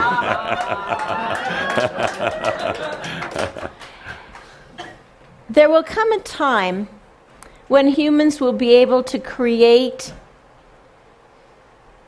actual manifestation in the other realms. The nearest thing we could call it is an avatar, and it will have independent existence beyond your mind. But as you are God, you are creators also. This is shut down, and it has happened that humans can create spirit beings that actually begin to manifest presence, manifest physicality. It may be very rare, but we just want to plant the idea that continue working with this animal totem, this interdimensional being, because that whole idea is going to morph into something that's beyond your wildest expectations. And you asked Adamus if you were doing well with it. When you do it, you do very well, but most of you move on to the next best thing. Good. Next question. Adamus. Yes. On the way down here. Aren't you Tobias's friend? I think I am. Yes. Yeah. Yes. Good memories. Yeah. Yeah. Question. I do have one. Yeah. Good. Well, I was driving and the down answer, here. It's up to you. No, well, I got something to say about that too. Driving down here, I listened to the last two messages. Yes. May and June, and I found it very interesting to hear that in the May channel you said that around May 10th, very intense energies would arrive. Mm-hmm. And I'm just wondering if those intense energies are still with us, or have they left us? Now, I want you to be careful, because I know I have the short answer to that question, right? I just want to make sure you're staying on top of things here. Good. Good. Excellent question. And it's the old question, if a tree falls in the forest and nobody is there to hear it, does it make a noise? If intense energy comes in and you're not present in your body, you're not there to receive it, does it go away? What's the answer? It's Or up maybe to it was you. just a coincidence, but on May 10th is the day that I walked out of my office for the last time. Yeah. Was it a coincidence? I know it wasn't. Are there coincidences? Mistakes? Oh, there's a few. Yeah, but not many. Not many. So, but the intense energies did come in. The large volume of them lasted about a week, and there have been many other afterquakes since. And the real question is, did they just go on? Did they go out into some other dimension? The answer is no. They're still available. They hover around for a while because basically those energies came in because humanity asked for them. You asked for them. So they'll come around. It's like the, working with Calder here on the analogy, UPS delivery man or FedEx. Most of you, all of you know what that is. The delivery guy with the funny shorts shows up, and he rings at the bell. Now, theoretically, you're going to answer right away if you're at home, if you're in your presence. He'll ring the bell again, and he'll start getting impatient, and he'll ring again. Third time, with training, they're taught to leave a little note. So sorry, we'll try again. That's exactly what's happening. Those energies came in, and if you weren't present, if you did not have your presence, they're going to try coming around again. But after the third attempt, I'm sorry, the package is sent back to the original shipper. That's an analogy. I know some of you are going to be waiting for the UPS man to show up. It's a story. Hello, is that my enlightenment in that box? White Eagle, any comments? And the energy that has been coming, not just in May, but June has been a very intense month as well. Those energies are born not from some far galaxy and then get propelled into the Earth's consciousness. They are born of Earth consciousness and the human morphogenetic field asking for more. And so they integrate with all that you are, and then the next wave comes and it integrates with what came in May. So they don't leave, they repackage themselves in much smoother ways, because those of you who were there for the UPS man were able to receive the energies and integrate them. And so the package is now on Earth. It's been opened for those who can't be home for the UPS man. So know that you are all creating the energies. They are not coming from sunspots. They are coming from the growth of consciousness. It becomes integrated, repackaged. It moves around into a dynamic symphony in ways that everyone can find. You find your package looking like this. A Shia Muslim finds their package looking like something else, but they still get the same energies in the way that they will open the door. These are exciting times, and those of you who are well anchored in your radiant presence, are bringing the energies, repackaging them, and radiating them out so that other people can receive them in the way that they need to. You, by your life, are doing a huge service for the evolution of humanity without doing anything. Good. Excellent. Thank Good you. questions. Next. One last red question? Several more, and we'll always start with White Eagle now. Okay, one last questions. red question. And he wants the tough questions. The questions you were always afraid to ask me. I'm going to read one last red question that was Yes, sent in please. because we allowed it. Please. So many clients come to me and we move lots of energy. Yet a business portal has refused to list me as a counselor so far, and I broke a limb. What are your insights, please? Thanks, and a big hug. Good. We didn't understand the broke a limb bit. Really? Literally? You literally. Oh. Good. we'll just say that for that particular person, that consulting portal was not the energy that was aligned with what you need to do, and you were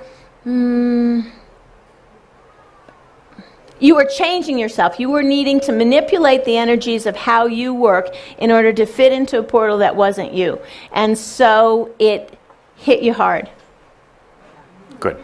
Thank you. Good. And so many of the things that you are doing, that you're going to be trying and creating, aren't going to fit into the old mechanism, the old flow way of doing things. You're not necessarily going to be able to put your new creations into the old system. Some of them, yes. A lot of them, no. So what do? You create the new system. How do you do that? Imagine, breathe, open to the possibilities, and be radiantly present. Good. Next. Hi, AJ? AJ. It's about the aspect. Sometimes when I'm distracted or so, my aspect just sort of leave for me and comes back like a barking dog that would like to eat me. Yes. That's a good way of putting a barking dog that would like to eat you. Yes. And yes, it's just sometimes they become so out of control. Yes. And what should I do or? Good. A good question. We have a quick one on that, and then you are the expert at aspects. There's always a core aspect that is your divine self. So when you see the barking dog aspect come up, you say, hello, barking dog aspect, that's not me. And yes, it's part of you, but it's not the you that you want right there. So you just put it on your hand and you blow it away. That's not me. And then another one, that's not me either. Because we all have these little voices that we don't want to be me. We'll choose it now. That's not me. And you unchoose its connection to you. It still can be you if you invite it to dinner, but at that moment, you don't want that barking dog there. Good. And actually, I would like Andra to weigh in on this with her expertise in aspects. Barking dog. Come on, please. Yeah.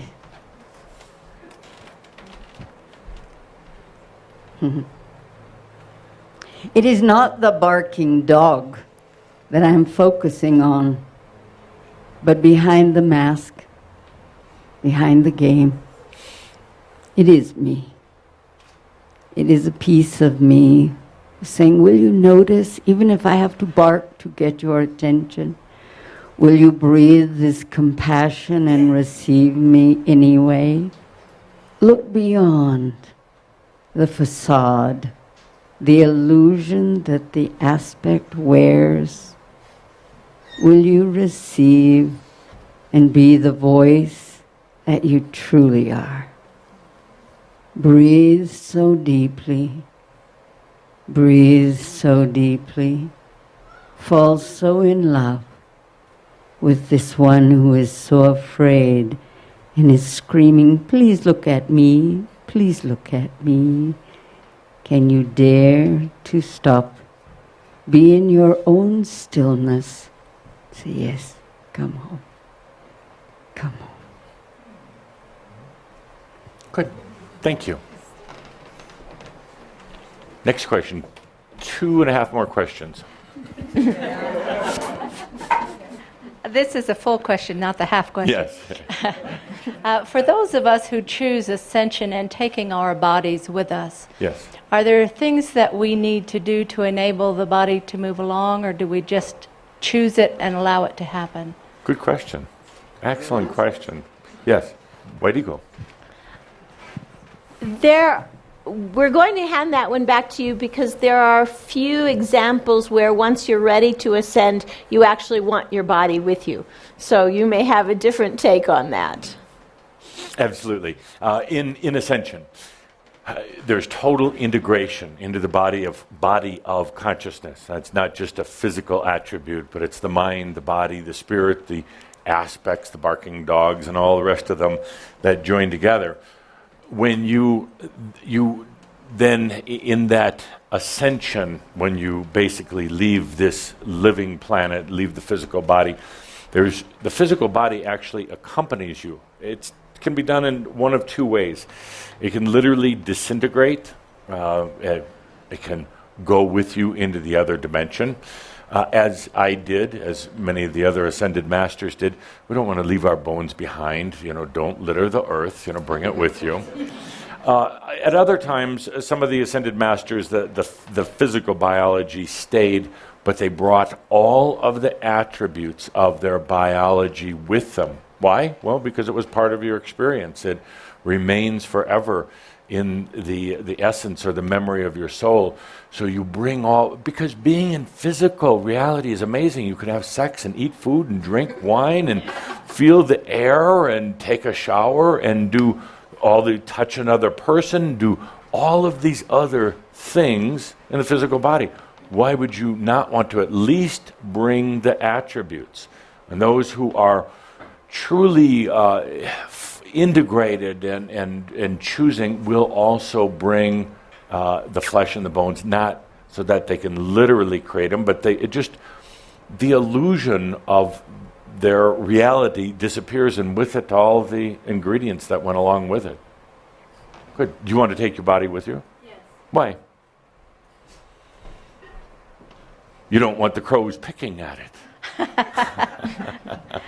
Well, when you talk with people about a funeral, and I say I'm not going to have one because I won't be here, yes, they don't seem to understand. And then when people want to sell you a funeral plot and everything, and I say I don't need one because I'm not going to be here. Yes. And then people say, well, what do you do about insurance if you can't prove that you're dead?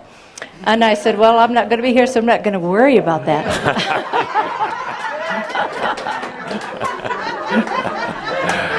But how does one prove that they're dead?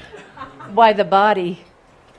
I mean, everybody else yes, sees yes. the body. No, so that's they how can other prove people they're prove dead. it. That's But they prove it. how would you prove that you're dead? I would rather prove I'm alive.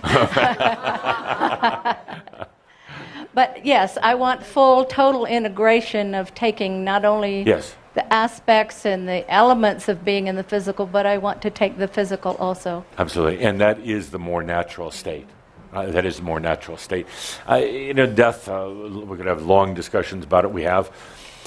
But it's unnatural to bury a body in the ground, I believe, because it keeps a lot of the energy of that aspect, that past life, stuck on Earth. It's somewhat, I guess,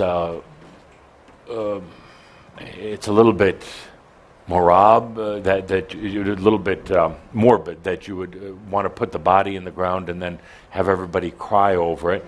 It just makes sense to take that with you. Mm-hmm. Yes. Good. Okay, thanks. Good, thank you. Next question. Is this the half or is this a full? I think it's probably a full. Okay, good.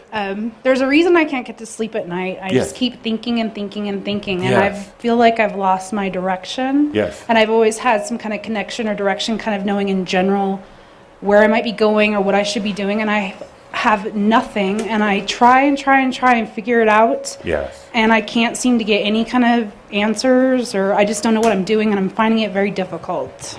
Good question. We'll give half of an answer. So any help would be great. Good. So when there is no clear direction, then the clear direction is to enjoy the void.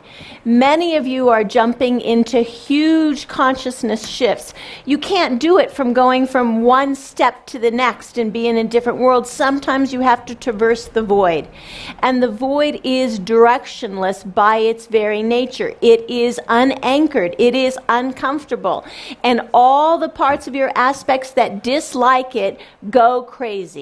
And if you can just appreciate and embrace the void for its qualities of nothingness and not feel that you must be doing something wrong because you don't have a decision here, embrace the void because it is the best teacher of the new consciousness, and most of you hate it.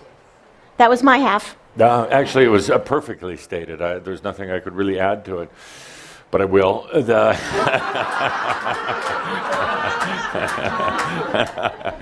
No, it's very, very true. You go through this void, as White Eagle said, you go through the releasing of the old linear path, and it is very uncomfortable. So your mind, having been programmed to think through everything, keeps scanning. What should I be doing next? What will make me worthy? As I said before, actually, if nothing works, do nothing, because then it's working. Enjoy you release old passions, you release old patterns. Can you just be with the fact that it's okay to sit up late and watch Ancient Aliens? And can you be all right with the fact that you don't have to do anything? You don't have to have direction. Actually, better. You see, you're absolutely wise, because that other part of you says, I don't need direction. On top of that, get rid of all your goals. Okay. All of them. All of your plans for what things are supposed to be like. Goals are mental and they're limiting. There might have been a time where goals worked, but where you're going now, where all of you are going, goals are laughable. They're an absolute joke. So let go with it. And the best thing, as White Eagle said, let yourself have fun in the void. Yeah. I will try. And stop thinking like a human. Thank you very much. Good. And one more question.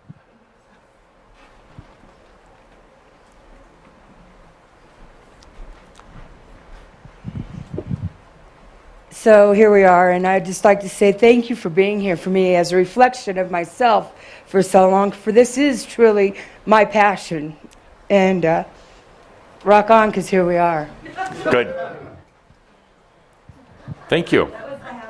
That was the half question. Good. And we'll do one more, and then my coach is awaiting. So I've been working a lot lately with really focusing on integrating my aspects. Yes. And sometimes I am a little bit confused about whether my aspects have a lot of ideas about things that I want to do. Yes. And I have trouble discerning if it's an idea that one of my unintegrated aspects is coming up with, or if it's coming from my soul. Yes. So I'd like a little bit of clarity on that. Oh, yeah. There is no clarity in that, but go ahead, White Eagle. Can you feel the quality of the ideas? Because an idea that's coming from an unintegrated aspect does not have a radiance about it. It does not have an energy to propel it forward. It's just an idea, a flat idea. If the idea has a feeling, where there's a flow, where it actually is a spring, a wellspring, or a fountain, then that idea is of your soul. You can always feel the difference in quality before you make a decision. And you can't feel it from your head. You feel it from your heart. Can you see what we're saying? Yes, I can feel it. All right.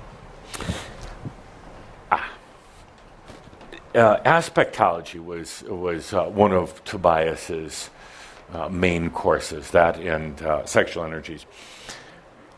A lot of thought has gone into aspectology now, and that's probably part of the problem. You can get to the point where you get so caught up with the aspects. Is this my aspect? Or why is the aspect the growling dog? Well, because you haven't fed it, and because it doesn't like you. I mean, these things are quite simple. So there comes to a point, and this is the Adamus take on things, a little different perhaps than Andres, but there comes to a point with your aspects is you either get on with the program, you tell them, or get off right now. It comes to the point where you say, aspects, I am in charge, not you. I command you to serve me. Now, this is going to lead to all sorts of discussion on the message board because, well, they like to discuss it there. I thought we were supposed to love our aspects. I thought we were supposed to integrate them. Well, you kind of have overdone it, and now you're coddling them, and now they're actually working against you one more time. So maybe it's time that you stood up, you took a deep breath, you got in your presence and in your radiance and commanded them to serve you. You're getting all caught up in the head about, was it an aspect and what should I do and how should I handle it and I'm not sure what to do with my aspects. They're running the house again. Take a deep breath. I command you to serve me. Make it very clear to them. They actually want that. They actually want you to stop being a spiritual wimp. And they actually want you to stop thinking about them as aspects anymore. They want you to be the boss, you see. You've done an interesting thing. You've exploded your life. What kind of interesting, a fun game to do, so that you could reevaluate, you could rebalance. But now that you're starting to put it together, the aspects are all coming in, kind of vying for position again.